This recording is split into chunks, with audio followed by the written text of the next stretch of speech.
Good morning बच्चों। चलिए आज हम आगे का पद्यांश चालू करेंगे।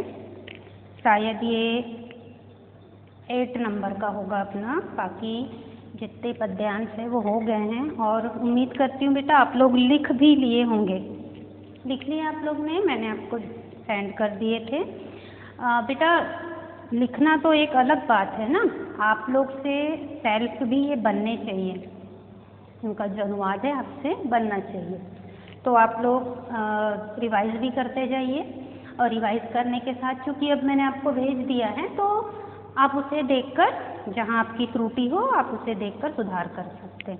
ठीक है, आगे चले। अगला, क्षमा बड़न को चाहिए। क्षमा वर्ड को मैं बार बार बोलती हूँ बेटा, आप वर्ड पे ज़्यादा फोकस करते जाएंगे।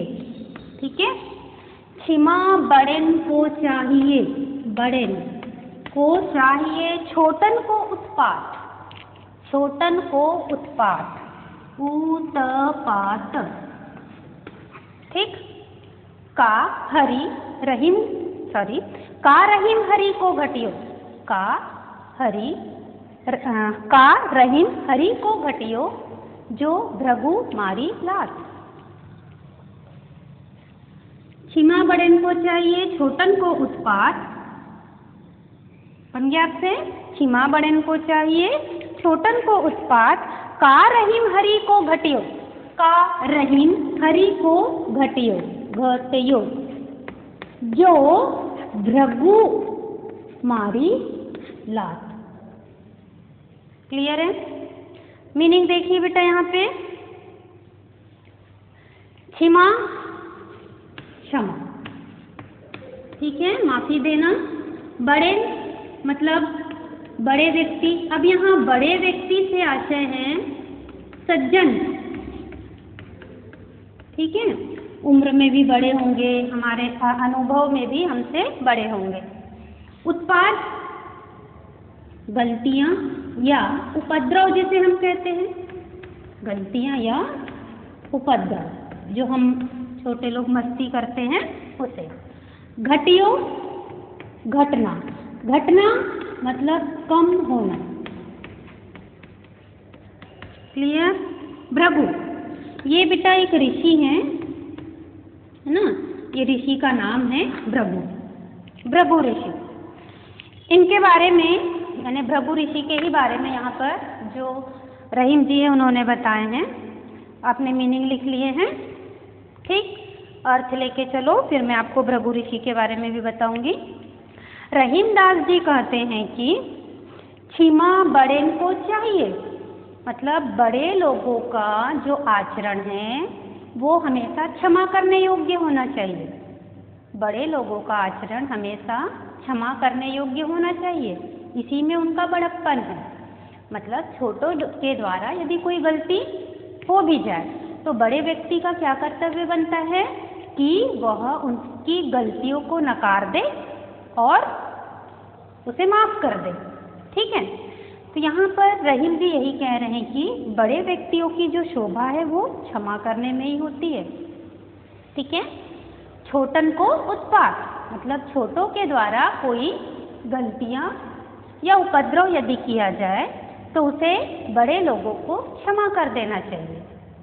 तब जो रहीम जी हैं पूछते हैं कि का रहीम हरि को घटियो। हरि भगवान का की कौन सी कीर्ति यश, ठीक है, हरि भगवान की कौन सी कीर्ति या यश या मान सम्मान घट गया था, कम हो गया था, जब भृगु मारी लात मतलब भृगु ऋषि ने उन पर अपने पैरों से प्रहार किया था। क्लियर बेटा, समझ आया? ठीक, रहीम दास जी कहते हैं कि बड़े लोगों का जो व्यक्तित्व है वो क्षमा करने योग्य होता है, उन्हें छोटों के द्वारा की गई गलतियों को क्षमा कर देना चाहिए। रहीम जी पूछते हैं कि जब भृगु ऋषि के द्वारा भगवान हरि पर पैरों से आघात किया गया था तो क्या हरि भगवान की कीर्ति या यश या मान सम्मान कम हो गया था? नहीं। ठीक है, आज भी हम भगवान विष्णु को उसी तरह से पूजते हैं, उसी तरह से उनकी पूजा करते हैं। क्लियर है? भृगु ऋषि, है ना। भृगु ऋषि के बारे में हमारे जो इतिहास है उसमें ऐसा बताया गया है कि भृगु ऋषि ने ब्रह्मा, विष्णु और महेश, ब्रह्मा सभी जानते हैं, विष्णु मतलब हरि भगवान और महेश मतलब भगवान शिव, इन तीनों की महानता की परीक्षा लेनी चाहिए। महानता कि किसके भीतर महानता का गुण है। तो उन्होंने क्या किया, इन तीनों में से सबसे पहले उन्होंने भगवान विष्णु पर, उनकी छाती पर अपने पैरों से आघात किया, चोट किया, मारा भी कह सकते हो आप इसे। ठीक है, भृगु ऋषि ने सबसे पहले भगवान विष्णु पर पैरों से आघात किया तो भगवान विष्णु मुस्कुरा दिए। देखो, भृगु ऋषि अपने पैरों से वहां उन्हें मार रहे हैं, फिर भी भगवान विष्णु जो है मुस्कुरा रहे हैं। और अब जो शेष दो बचे, कौन? ब्रह्मा और महेश, इन दोनों ने अपना आपा खो बैठे, मतलब ये अत्यधिक क्रोधित हो गए, इन्हें ये सहन नहीं हो रहा था। तब जो है भृगु ऋषि समझ गए कि इन तीनों में से महान कौन है? भगवान हरि।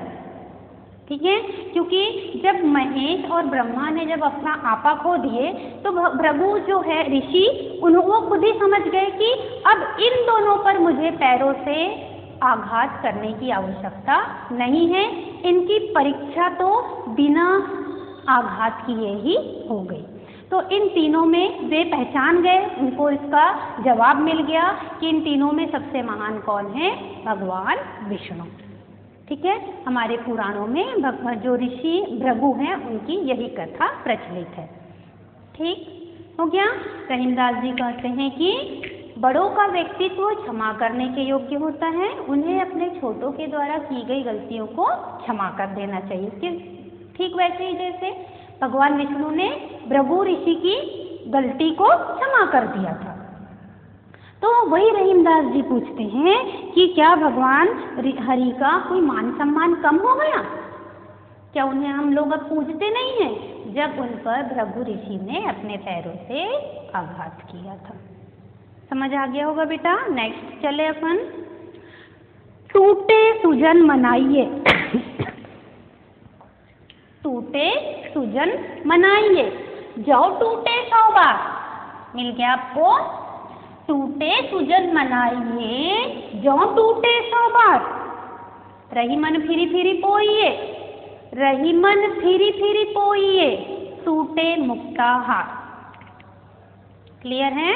टूटे सुजन मनाइए, टूटे सुजन, सुजन, ये जो मीनिंग है मैंने सु और सु आपको समझा दिया है ना।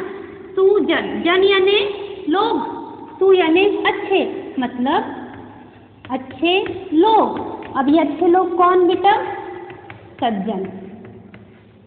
ठीक है,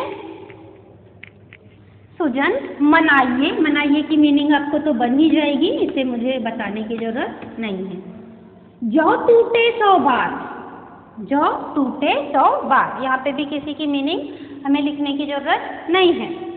ठीक, रही मन फिरी फिरी पोइए, फिरी फिरी मीनिंग बार बार। ठीक है, फिरी फिरी पोइए, टूटे मुक्ताहार, मुक्ताहार मीनिंग मोतियों की माला, मोतियों की माला। आपने देखा होगा कि हम गले में कोई भी मोतियों की माला डालते हैं, तो जब वो मोती की माला किसी धोखे से टूट जाए, मोती उसके बिखर जाए, तो हम क्या करेंगे बेटा? हम उन मोतियों को ढूंढेंगे, पूरे इकट्ठे करेंगे। तो क्या जब वो जो माला है टूट जाती है, तब क्या हम उसको फेंक देते हैं? क्या उस माला को हम फेंक देते हैं? नहीं, बिल्कुल ऐसे ही रहीम कवि ने कहा है कि हमारे स्वजन मतलब सज्जनों के रूठ जाने पर उन्हें 100 बार मना लेना चाहिए।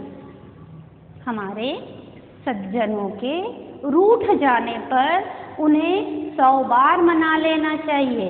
ठीक वैसे ही जैसे मोतियों की माला के टूट जाने पर उसे फेंका नहीं जाता, बल्कि उसे पुनः पिरोकर एक नई माला तैयार कर ली जाती है।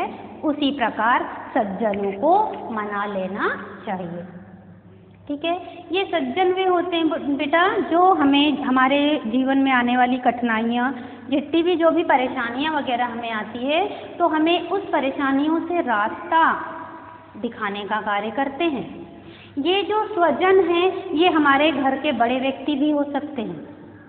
ठीक है, हमारे दादा दादी, बड़े पापा, बड़ी मम्मी, बड़े चाचा चाची, कोई भी हो सकते हैं। तो क्या कहा है कवि ने कि अपने स्वजन या सगे संबंधियों के रूठ जाने पर उन्हें 100 बार मना लेना चाहिए। ठीक उसी प्रकार जिस प्रकार मोतियों की माला के टूट जाने पर हम उसे फेंकते नहीं, बल्कि उसे पुनः पिरोकर एक नई माला तैयार कर लेते हैं, उसी प्रकार सज्जनों को मना लेना चाहिए। क्लियर है? आगे बढ़े। रहीमन पानी राखिए, पढ़े हो आपने, पढ़े हो ना, नया नहीं है ये आपके लिए, है ना। हाँ बेटा, एक चीज, ये जो अभी हमने स्वजन वाला बनाया ना, ये अपना IMP क्वेश्चन हो जाएगा। ठीक, चलिए। रहीमन पानी राखिए, बिन पानी सब सून, मोती गए ना उबरे, मोती मानुष चूर। क्लियर है? पढ़ लिया आपने। रहीमन पानी राखिए, बिन पानी सब सून, सून यानी सूना, बिना पानी के सब कुछ बेकार है, सूना है। ठीक है, पानी गए ना उबरे, मोती मानुष चूर।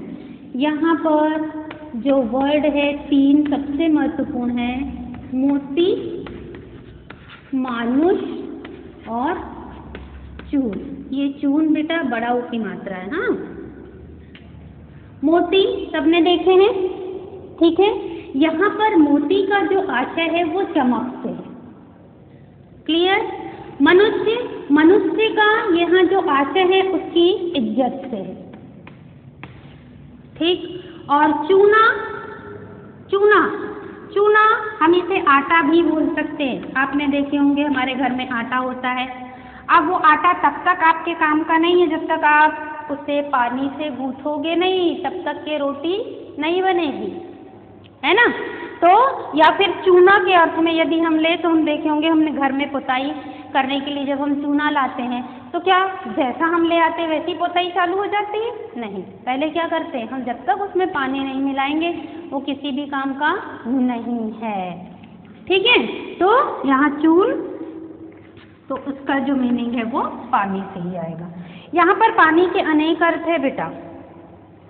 ठीक है, यमक अलंकार, श्लेष अलंकार, कौन सा अलंकार है ये आपके लिए होमवर्क रहेगा। इस पद्यांश में आपको बताना है कि कौन सा अलंकार है। क्लियर है? चलिए, रहीमन पानी राखिए। रहीमदास जी कहते हैं कि पानी को हमेशा एकत्रित करके रखना चाहिए, इकट्ठा करके रखना चाहिए, सेव करके रखना चाहिए, क्योंकि बिन पानी सब सून, क्योंकि पानी के बिना कुछ भी संभव नहीं है, पूरा जीवन ही हमारा व्यर्थ है। क्लियर है?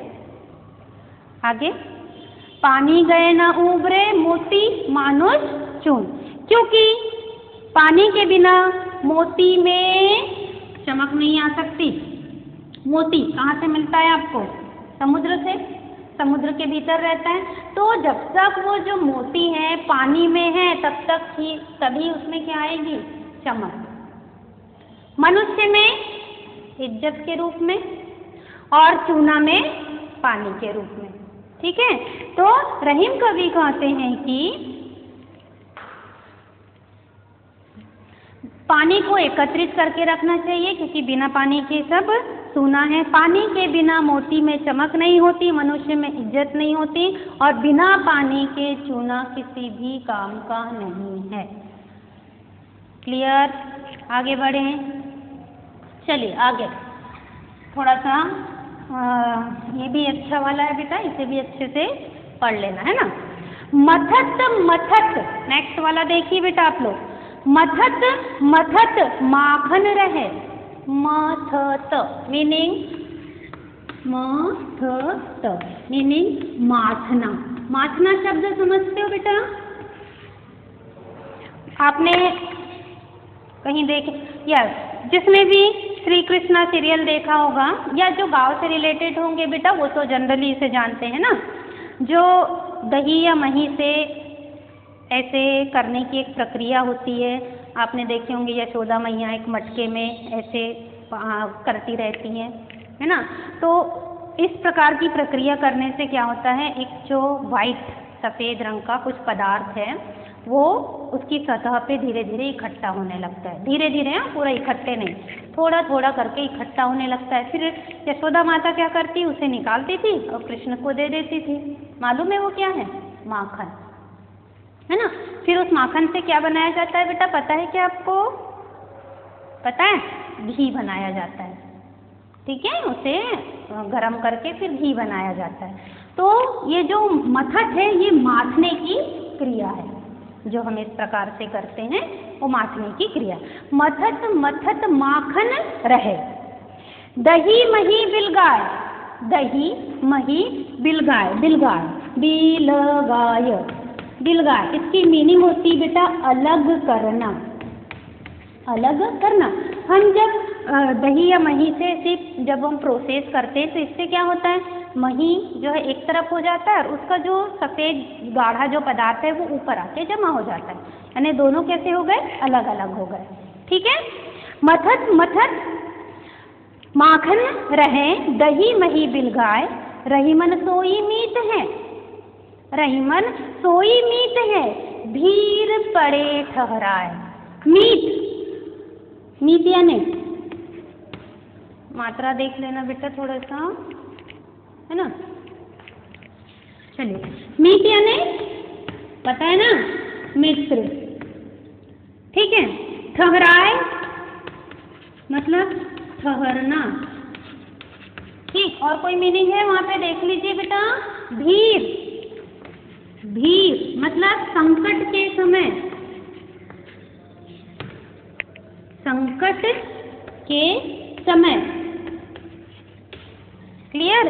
रहीम दास जी कहते हैं कि जिस प्रकार से मही या दही को माथ कर उससे माखन अलग कर लिया जाता है, दही या मही को माथ कर उससे माखन को अलग कर लिया जाता है, उसी प्रकार हमारा सच्चा मित्र वही है।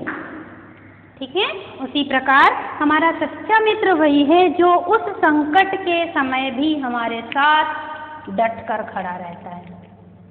क्लियर है।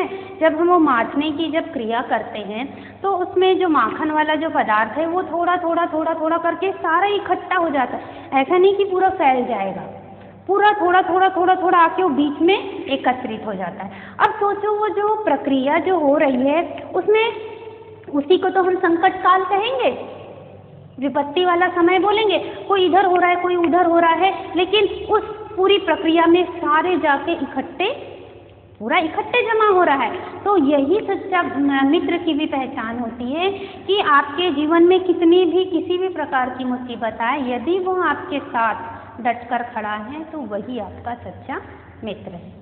ठीक है। रहीमदास जी कहते हैं कि जिस प्रकार से दही और मही को माथ कर उससे माखन अलग कर लिया जाता है, ठीक वैसे ही सच्चा मित्र वही है जो विपत्ति के समय या संकट काल के समय, संकट के समय आपके साथ खड़ा रहता है, वही सच्चा मित्र है। क्लियर। आखिरी, लास्ट।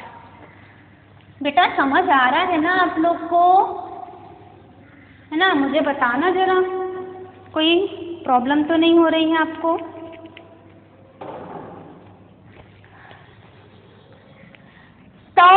तो ही लो जीवो भलो, तो ही लो जीवो भलो, दीबो होए न धीम। धीम यानी होता है धीमा, धीम यानी होता है धीमा। धीमा क्या? देने का भाव, दान देने का भाव। ठीक है, दान देने का भाव। जग में रही वो उचित गति, जग यानी बेटा संसार। क्लियर है। कुचित यानी बुरी, गति यानी चाल, बुरी चाल या बुरा रास्ता, जो भी आप कह लें। उचित न होए रहीम, उचित यानी अनुचित। रहीम कवि क्या कहते हैं कि जीवो, जीवो का मीनिंग जीवित रहना है ना, जीवो मतलब जीवित रहना। भलो, भलो मतलब अच्छा है, इस संसार में उसी का जीवित रहना अच्छा है। क्लियर है? इस संसार में उसी व्यक्ति का जीवित रहना अच्छा है। दीबो होए न जीव, जिसके भीतर, दीबो मतलब देने का भाव, दीबो मतलब देने का भाव, देने का भाव धीमा नहीं पड़ता। ठीक है, दान देने का जो भाव है जिसके भीतर धीमा नहीं पड़ता, वास्तव में वही व्यक्ति जीवित रहने के काबिल है। ठीक है, रहीमदास जी कहते हैं कि इस संसार में तभी तक जीवित रहना उचित है जब तक व्यक्ति के भीतर देने का भाव है। जिस दिन उसका देने का भाव कम हो जाता है, जिस दिन उसका देने का भाव कम हो जाता है, तो ऐसे व्यक्ति का जीवित रहना उचित नहीं है। ये रहीमदास जी के अनुसार है, हाँ, हमारे अनुसार नहीं है। ठीक है, रहीमदास जी क्या कहते हैं कि इस संसार में जीवित रहना तभी तक सार्थक है जब तक उसके भीतर देने का भाव है। जब उसके भीतर से देने का भाव समाप्त हो जाता है तो ऐसे व्यक्ति का जीवित रहना उचित नहीं है। क्लियर बेटा? हो गया? ये आपके सारे पद्यांश हो गए। आप बेटा क्वेश्चन आंसर कर लेंगे ना? बता दें हम फटाफट आपको। चलिए, क्वेश्चन नंबर 1, आंखों से बहने वाले आंसू क्या व्यक्त कर देते हैं? अपने मन का दुख। ठीक है, मनुष्य के मन का दुख या मनुष्य के हृदय का दुख लिख लेंगे आप। बिना पानी के कौन महत्वहीन हो जाता है? मैंने आपको बताई थी, बिना पानी के कौन महत्वहीन हो जाता है? बिल्कुल IMP क्वेश्चन। मोती, मनुष्य और चूर्ण है, बिना पानी के इनका कोई भी महत्व नहीं है। मोती में क्या नहीं होगी? चमक होगी। मनुष्य का तो जीवन आपको पता ही है। और चूर्ण मतलब चूना। ठीक है, कवि ने सच्चा मित्र किसे कहा है? अब भी जस्ट पढ़े हमने। सच्चा मित्र कौन है? जो संकट के समय, है ना, जो संकट के समय हमारे साथ खड़ा रहे, वही सच्चा मित्र है। ठीक है, जो संकट काल में भी हमारे साथ खड़ा रहे, वही सच्चा मित्र है। छोटों के प्रति बड़ों का क्या कर्तव्य होता है? छोटों के प्रति बड़ों का क्या कर्तव्य है कि छोटों के द्वारा की गई गलतियों को क्षमा कर दे। ठीक है, छोटों के द्वारा की गई गलतियों को क्षमा कर दे। कवि ने जीवन की सार्थकता के संबंध में क्या कहा है? जो जस्ट अब भी पढ़े हमने। जीवन की सार्थकता किसमें है? देने के भाव में। क्लियर है? लिख लोगे? देने के भाव में ही जीवन की सार्थकता है। ये हो गया आपके ऑब्जेक्टिव क्वेश्चन। इसे कर लेना बेटा, मैं नहीं भेजूंगी, है ना। फिर देखिए दीर्घोत्तरी क्वेश्चन नंबर 1, समुद्र के जल की अपेक्षा कुएं के जल की प्रशंसा क्यों की गई है? ये आपका पद्यांश नंबर 2 का आंसर हो जाएगा। क्लियर? कुशलता की कामना कब निष्फल हो जाती है? इसे मैं आपको भेजूंगी। ठीक है, रहीम कवि ने किसे समझाना उचित नहीं समझा है? कौन से पद्यांश में मिलेगा बेटा? 6 नंबर पे देख लेना। कवि मोतियों के हार के माध्यम से क्या संदेश देना चाहता है? तो अभी जो हमने पढ़े थे मोतियों की माला वाला, पूरा वही आंसर आ जाएगा। रहीम ने धन को महत्व क्यों दिया है? क्यों दिया है? क्योंकि धन में ही मित्र बनाने की शक्ति होती है। इसे आप कहाँ से लिखोगे? कौन से वाले से लिखोगे बेटा?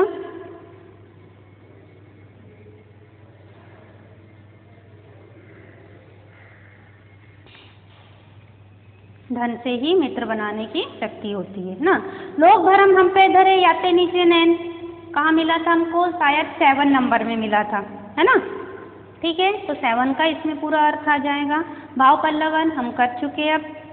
अब देखिए हिंदी मानक रूप, ये आप लिख लेना, जोड़ी आप बना लेना और शब्द युग्म कोशिश करना आप बना लो ये। उसके बाद नहीं बनेगा तो मुझसे आप पूछ लेना, गलत नहीं करना। ठीक है, हो गया बेटा आपके 4 चैप्टर एंड। ठीक, आप लोग ईमानदारी से अपनी तैयारी करते जाइए बेटा। जैसे जैसे आप तैयारी करेंगे मुझे भी अच्छा लगेगा ना। मैं किसी ना किसी दिन आपको टेस्ट के लिए एक टेस्ट पेपर ज़रूर भेजूँगी। ठीक है, चलिए ओके बेटा, धन्यवाद।